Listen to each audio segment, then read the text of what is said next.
The sun hung low over the Texas plains, a swollen red coin sinking behind a line of mesquite and barbed wire.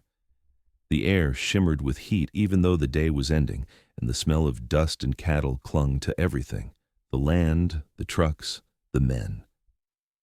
In the distance, a convoy of olive-drab army vehicles crept along a dirt road that cut through the Callahan ranch, their engines growling low and tired.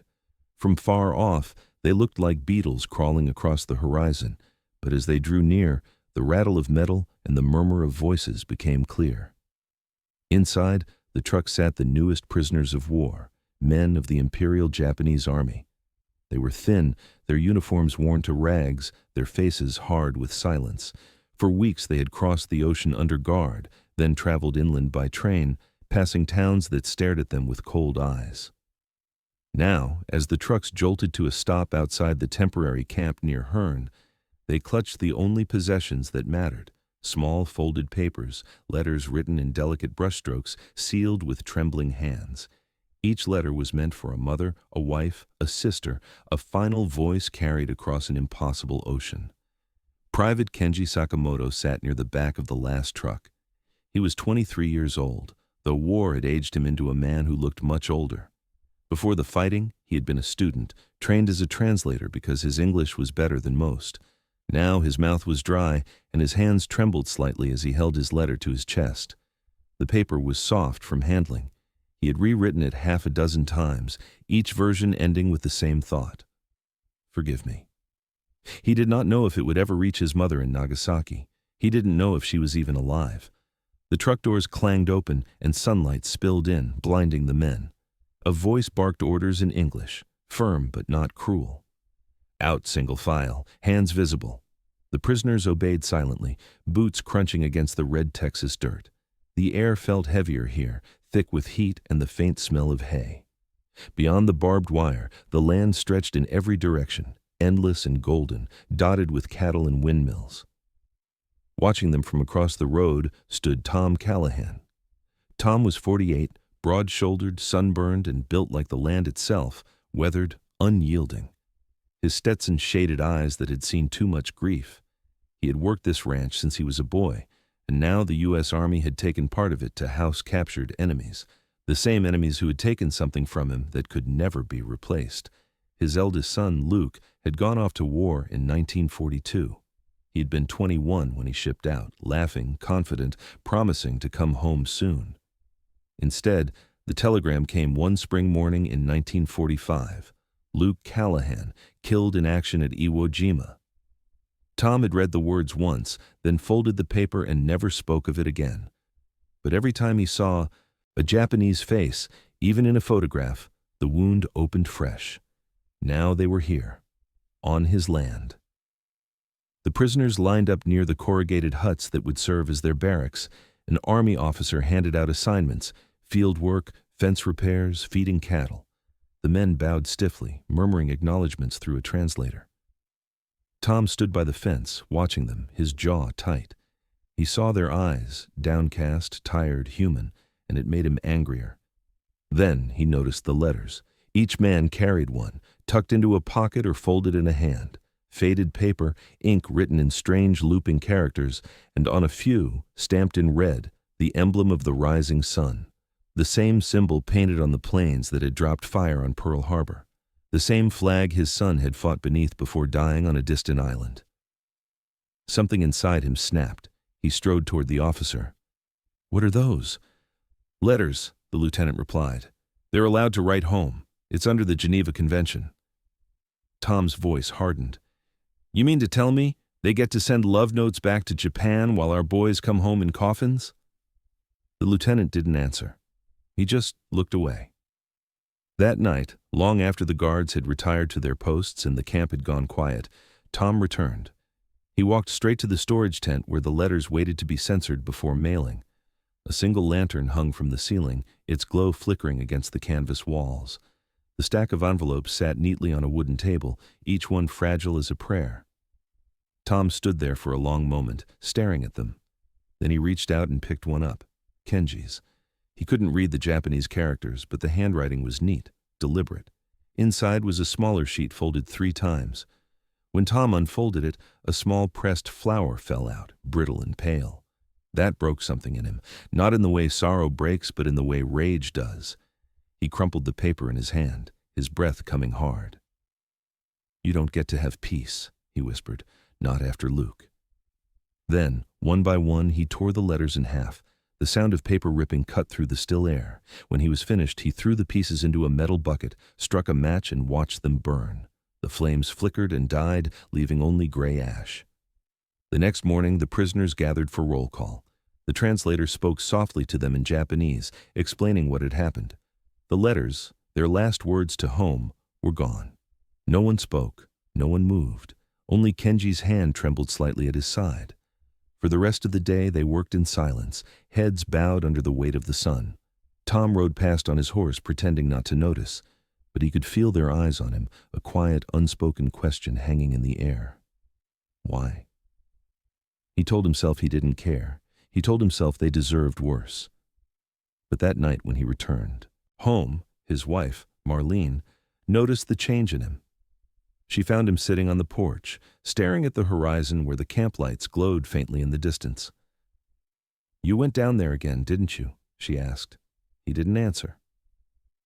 "Tom," she said softly, "Luke's gone. Burning letters won't bring him back." He clenched his fists. "You don't know what it's like seeing them out there, eating our food, walking our land. And what do you think Luke would say?" Her words cut deep. Tom turned away. "Luke's not here to say anything." The crickets filled the silence that followed. Somewhere in the distance, a coyote howled. Inside the camp, the prisoners huddled in the dim barracks. The air was heavy with dust and the faint smell of burned paper that had clung to the ashes. Kenji sat on his bunk, his hands folded around the small metal cup that held the last of his evening water. Across from him, another prisoner, Sergeant Nakahara, spoke quietly. "Do you hate him?" he asked.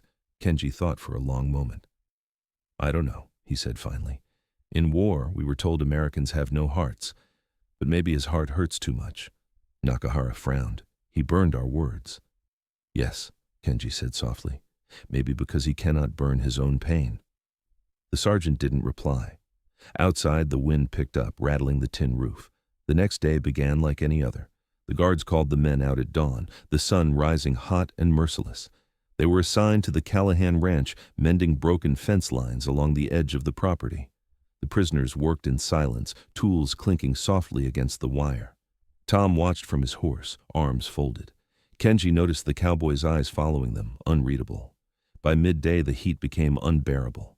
Sweat darkened the prisoners' uniforms, and their hands blistered from the rough tools. One man stumbled and fell, his face pale. The guard barked at him to stand, but he didn't move. Tom swung off his horse and walked over. "He's done," he muttered, kneeling beside the man. The prisoner's lips were cracked, his breathing shallow. Without thinking, Tom pulled the canteen from his belt and pressed it to the man's mouth. The man drank greedily, water spilling down his chin. When he looked up, their eyes met. Two men on opposite sides of a war, sharing the same exhaustion. Tom stood slowly, uneasy. Something in that simple act had unsettled him.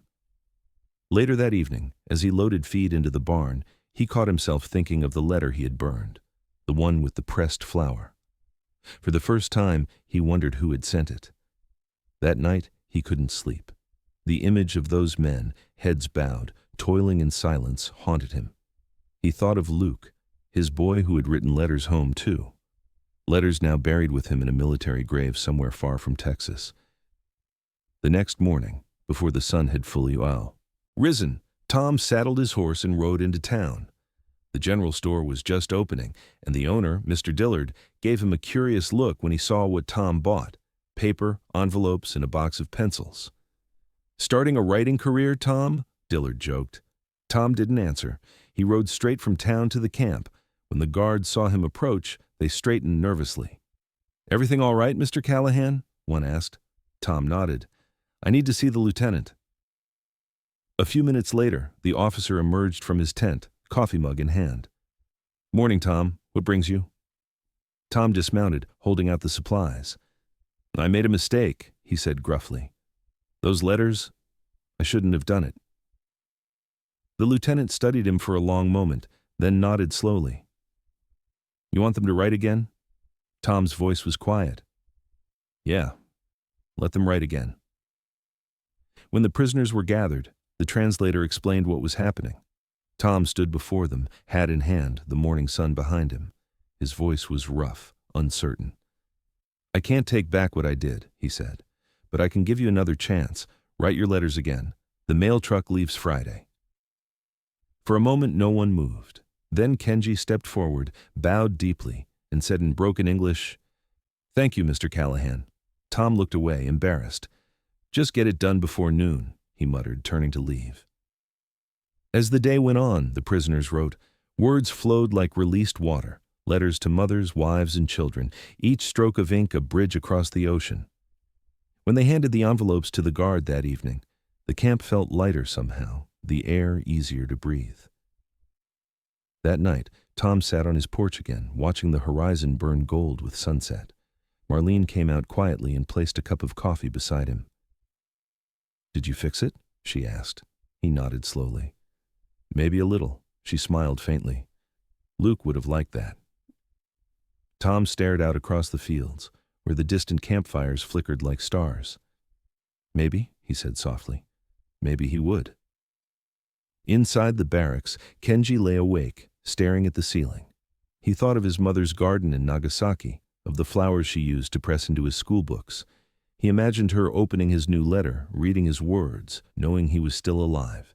He whispered a prayer, not for victory, but for forgiveness, for both sides. Outside, the Texas wind moved across the plains, carrying with it the faint scent of burned paper and new beginnings. The land was vast, quiet, and uncaring. Yet somewhere in that silence, something small but powerful had shifted.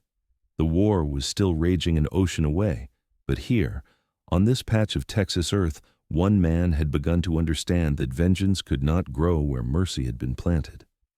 And as the moon rose high over the camp, Kenji folded his hands and whispered in Japanese, Tomorrow will be work again, but tonight we are human. The wind answered softly through the grass, as if agreeing. The letters, once ashes, had found their way back into the world, and with them, the first fragile spark of understanding. The mornings on the Texas plains began the same way every day, quiet, pale, and endless. The sun crept up slow over the horizon, spilling gold light across the fields, and by the time it had fully risen, the heat already sat heavy in the air like a weight. The land buzzed with cicadas, windmills creaked, and the smell of dust and sweat filled everything. Kenji Sakamoto woke with the others before dawn. The guards shouted softly in English, a few words he had come to recognize. Line up, move out, work detail.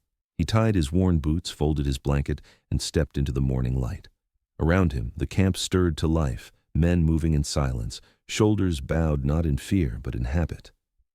Weeks had passed since the night the letters burned, and though Tom Callahan had made amends, the memory still lingered like smoke. The prisoners had written new letters, true, but the act had left a scar beneath the surface, an invisible distance between them and the world outside the wire.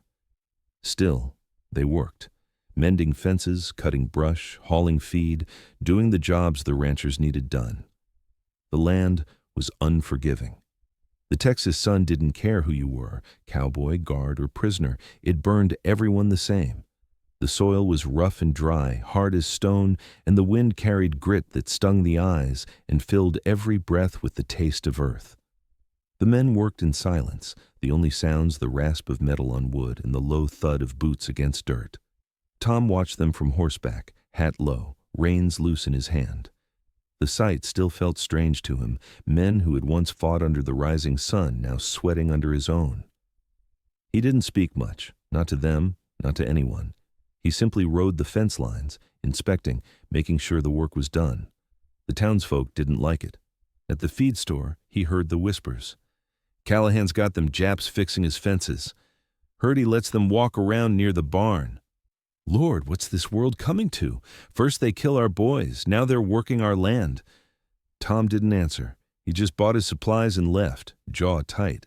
He didn't know how to explain what was happening out there, not to them, not even to himself. At first, the air between the cowboys and the prisoners was thick with unease. The guards stood with rifles slung over their shoulders, always watching. The prisoners never looked anyone in the eye. They bowed slightly when spoken to, their words polite, careful, rehearsed. But work has a way of wearing down walls faster than arguments ever could. One morning, the men were hauling posts up the ridgeline to repair a broken fence. The ground was dry and cracked, the sun already high and merciless.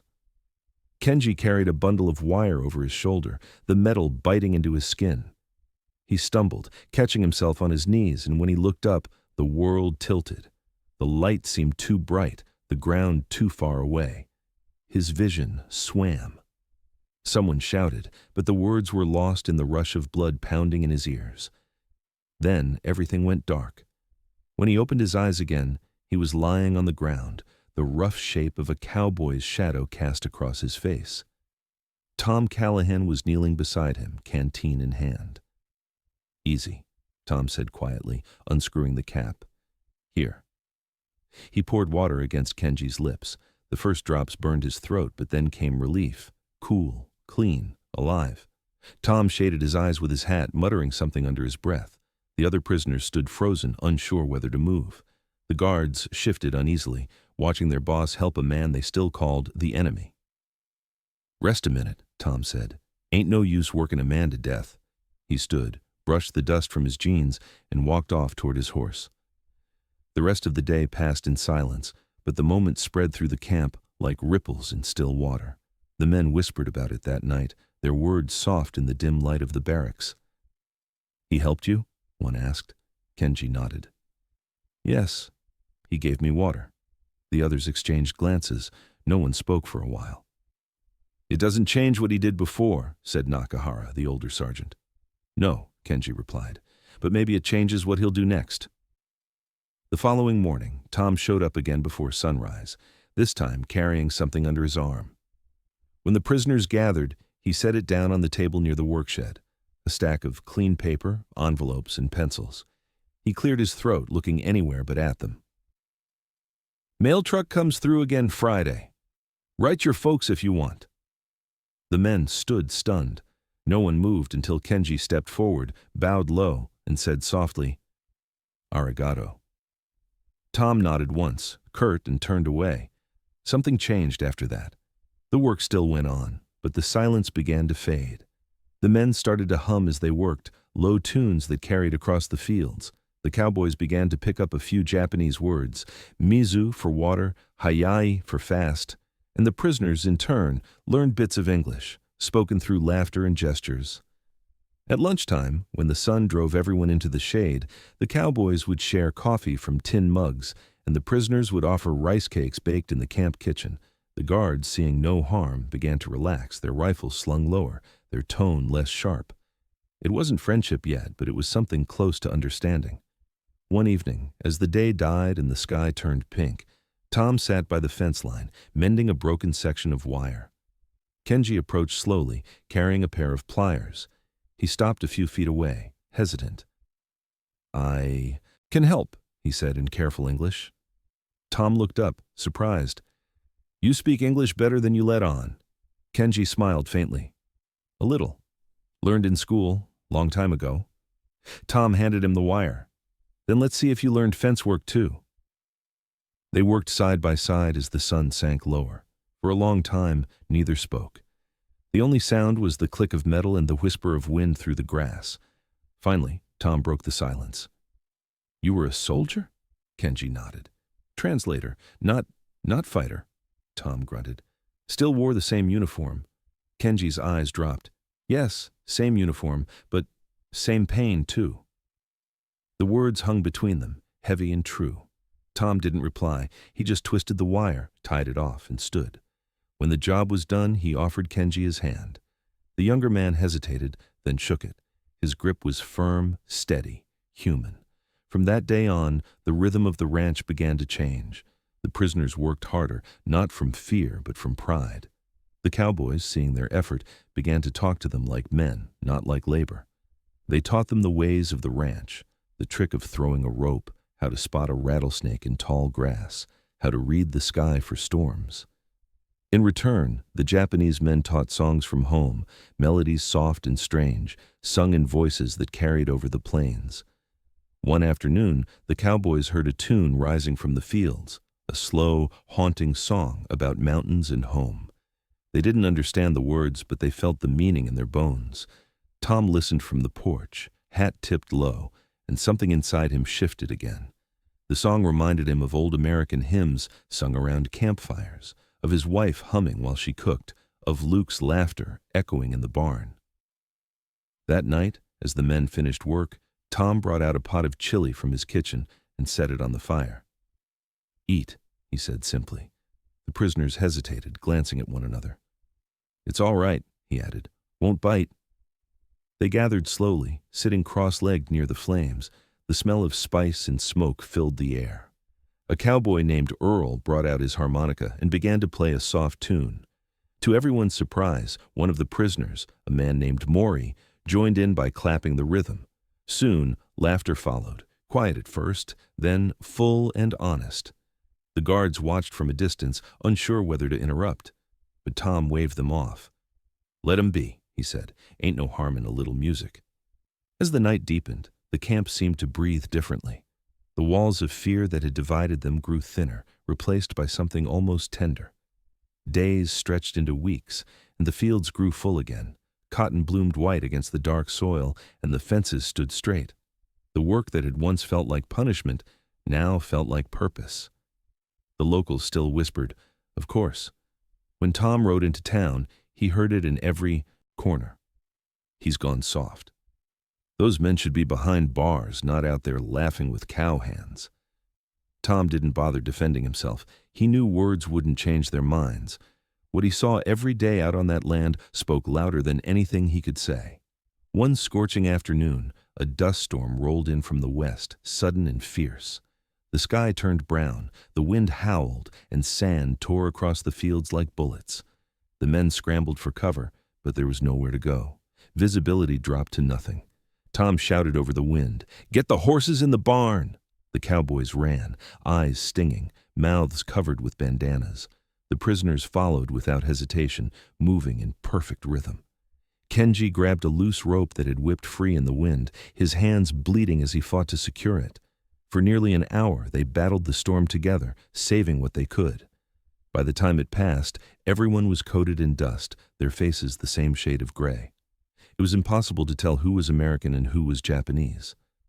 Tom looked around, breathing hard, and saw Kenji standing beside him, chest heaving, rope still in hand. "Good work," Tom said, clapping him on the shoulder. Kenji managed a tired smile. "Same team," he said. Tom nodded slowly. "Yeah, same team." That night, as they sat by the fire, Tom's wife brought out fresh cornbread and coffee. She served the prisoners first, her hands steady despite the guards' stares. "Eat up," she said. "You all worked hard today." The prisoners bowed deeply, murmuring thanks. Kenji looked at her, then at Tom. "Your wife, she's kind." Tom smiled faintly. "She always has been. Guess one of us has to be." The camp erupted in gentle laughter, and for a moment, the war felt 1,000 miles away. The next morning, when the work resumed, it no longer felt like duty. The prisoners moved with quiet pride, the cowboys with newfound respect. The guards watched but didn't interfere. Something unseen but undeniable had changed. The rhythm of the land, the hearts of the men, the meaning of work itself. Kenji began teaching the youngest cowboy, Jesse, how to write his name in Japanese. The boy laughed when the brush slipped, leaving an ink blot. "Looks like a cow stepped on it," he joked, and Kenji laughed too, a sound so natural it startled them both. Tom watched from a distance, leaning on the fence post, the sun glinting off the brim of his hat. For the first time since Luke's death, he felt the weight on his chest ease just a little. He realized something simple but profound. These men weren't his enemies anymore. They were workers, survivors, and in their own way, mirrors of himself. Men trying to live through loss, to find dignity in labor, to make sense of a world that had taken too much. That evening, as the sun bled out across the horizon, Kenji walked up to Tom with a folded paper in his hand. "For you," he said. Quietly. Tom unfolded it. The handwriting was delicate, the ink smudged from calloused fingers. It was a drawing, rough but beautiful, of the ranch, the fields, and the windmill against a wide Texas sky. Tom studied it for a long time. "You did this?" Kenji nodded. "Yes. So I remember." Tom swallowed hard. "You don't need a picture to remember this place," Kenji smiled. "No, but maybe one day when I'm home I will show my mother. I will say, 'Here is where I learned that enemies can be kind.'" Tom's throat tightened. He folded the paper carefully and tucked it into his pocket. "Keep your brushes close, son," he said quietly. "You got a gift."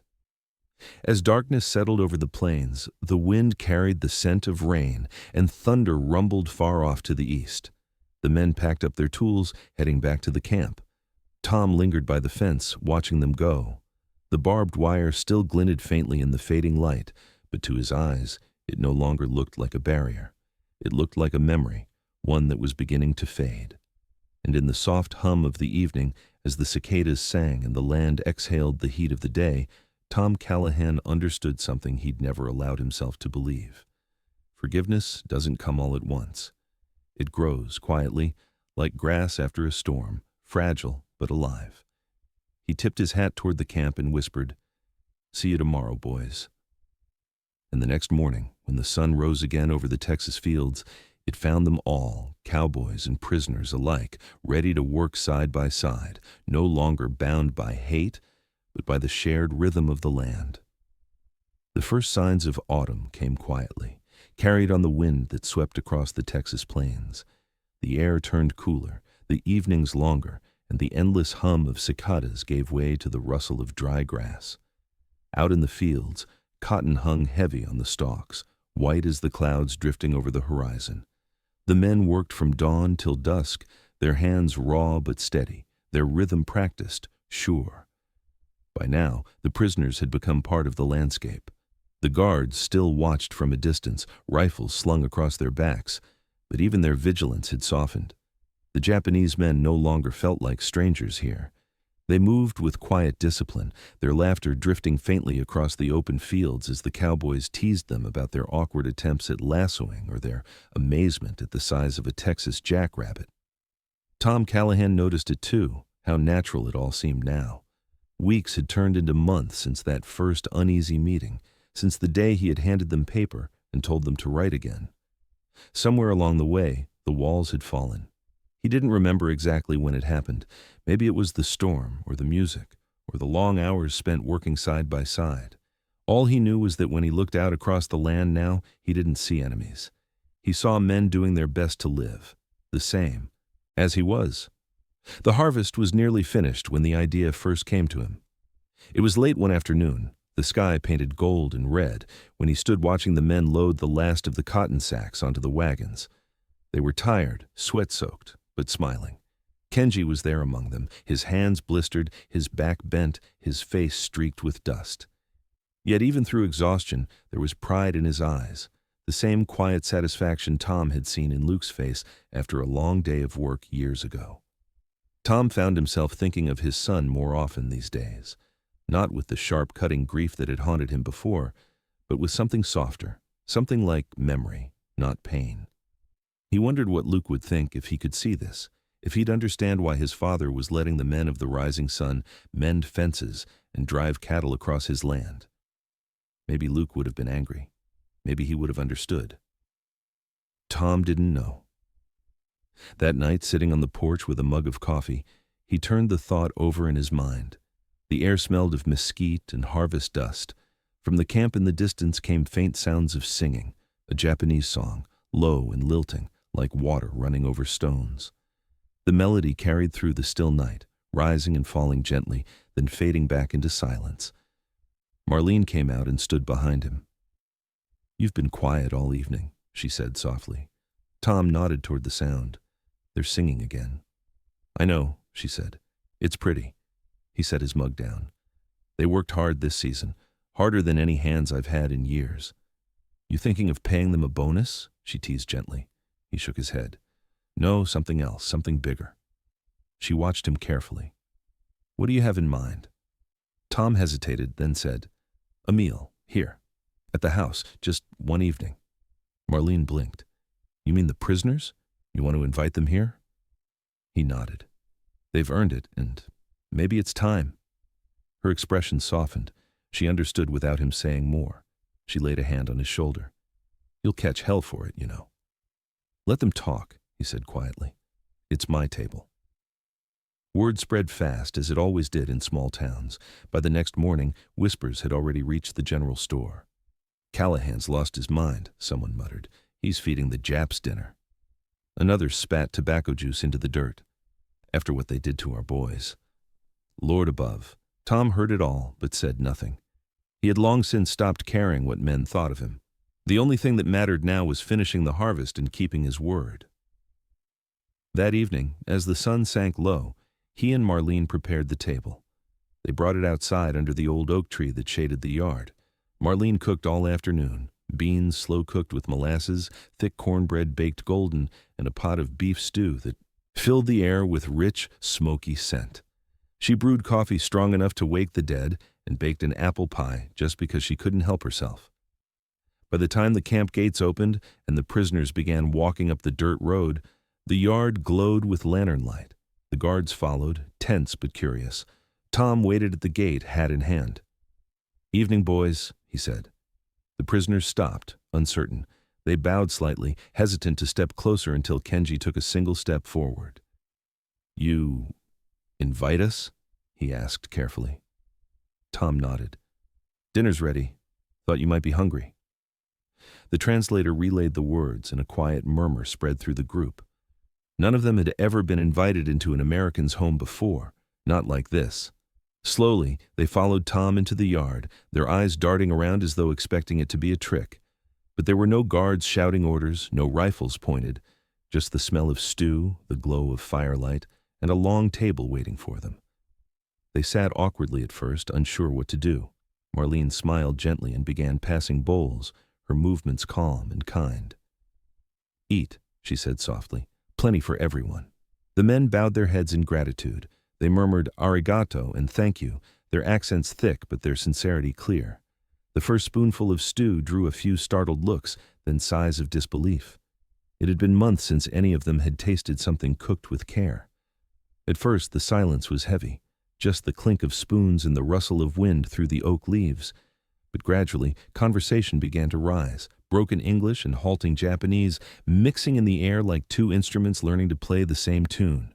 Cowboys traded jokes, prisoners tried to repeat the words, laughter spilling out clumsy but honest. Kenji sat near Tom, his bowl empty but his heart full. He looked at the cowboy beside him, the man who had once burned his letter and now fed him from his own table. After a long pause, he said softly, You tore letters once, but tonight you give us new one. Story we tell our families. Tom glanced at him, eyes glinting in the firelight. I reckon I did, he said. Guess it's about time I wrote a better ending. Kenji smiled. This ending. Maybe not end at all. Maybe beginning. The night deepened, and the fire crackled low. Someone brought out a guitar, and before long, a cowboy began to strum a slow tune. The melody carried through the warm air, simple and sweet. Then, softly, one of the Japanese men began to hum along, matching the rhythm. It wasn't planned, wasn't rehearsed, but soon both sides were singing together, fragments of two songs blending into one, the boundaries between languages dissolving under the Texas stars. Marlene stood in the doorway, watching them, her eyes shining. She turned to Tom. You see, she whispered, doesn't sound much like war to me. Nodded slowly. No, he said. It sounds like peace sneaking in the back door. When the plates were empty and the fire burned low, Tom stood. Got one more thing, he said.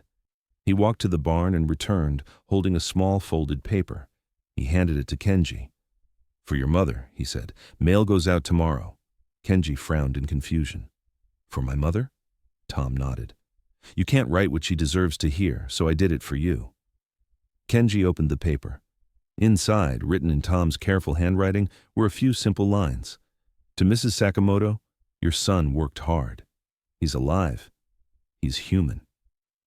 Kenji's hands trembled as he read. He looked up, eyes wet. You write this? Tom nodded once. I figure she ought to know. For a long moment, Kenji couldn't speak. He just stood there, clutching the letter as though it were something holy. Then slowly he bowed, not the shallow bow of courtesy, but the deep, full bow of reverence. Thank you, he whispered. Tom said nothing. He simply reached out and set a hand on the young man's shoulder. That night, as the prisoners walked back toward camp under a moonlit sky, the guards trailed behind, but no one said a word. The men were quiet, thoughtful, their steps slow. In Kenji's hand, the letter rustled softly with each breath of wind. Days turned into weeks, and then came the news that no one could ignore. One morning, the radio in Tom's kitchen crackled with the voice of the announcer. Japan has surrendered, it said. The war is over. Tom set his coffee down and stared at the wall for a long time. The words felt strange in his mouth when he finally spoke them aloud. It's over. Marlene nodded, eyes wide. Over, she repeated, as though testing the sound. At the camp, the news spread fast. The prisoners stood in stunned silence, their faces unreadable. Some whispered prayers, others wept openly. For them, the war had ended not with victory or defeat, but with exhaustion, the simple relief of being allowed to live. A few days later, the trucks arrived. The men were to be transported east, then shipped home. The guards called names from a list one by one. Kenji's was among them. Tom was there to see them off. The men stood in line holding small bundles, a blanket, a photo, a keepsake or two. When Kenji reached him, he stopped. I will not forget, he said. Tom smiled faintly. See that you don't.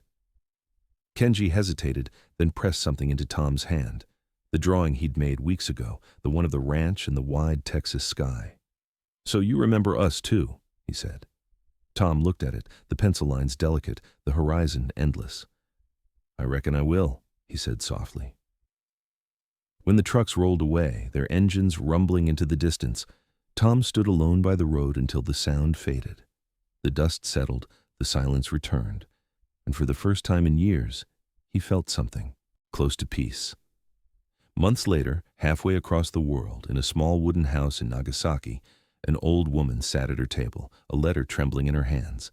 The envelope was worn, the ink smudged, but the words were clear. Your son worked hard. He is alive.